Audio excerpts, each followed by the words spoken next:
बिहार के छपरा में Punjab national bank की शाखा से बदमाशों ने 12 लाख रुपए की लूट की घटना को दिया अंजाम। हेलमेट पहनकर बैंक के अंदर घुसे बदमाशों ने 12 लाख से ज्यादा रुपए की लूट की घटना को दिया अंजाम। विरोध करने पर बैंक के अंदर तैनात गार्ड की गोली मारकर कर दी हत्या। बैंक में तैनात गार्ड को गोली मारने की घटना सीसीटीवी में हुई कैद। घटना की सूचना मिलने पर जांच में जुटी पुलिस।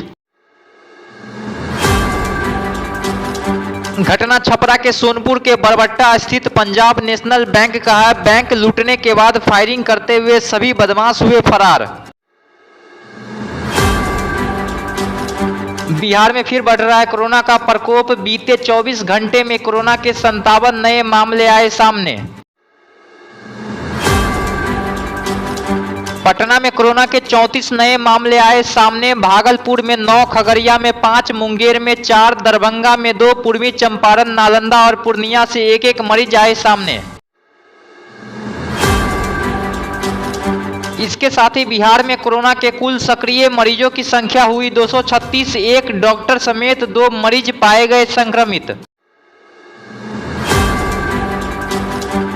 एमपी एमएलए कोर्ट के विशेष न्यायिक दंडाधिकारी आदि देव ने धरना प्रदर्शन के एक मामले में पप्पू यादव को दिया दोषी करार।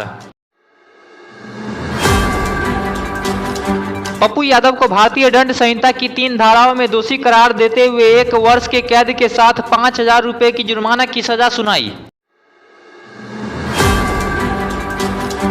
नालंदा में गुरुवार की दोपहर चलती बस में अचानक लगी आग। बस के अंदर सवार थे कई व्यक्ति, सभी ने बस से कूदकर बचाई अपनी जान।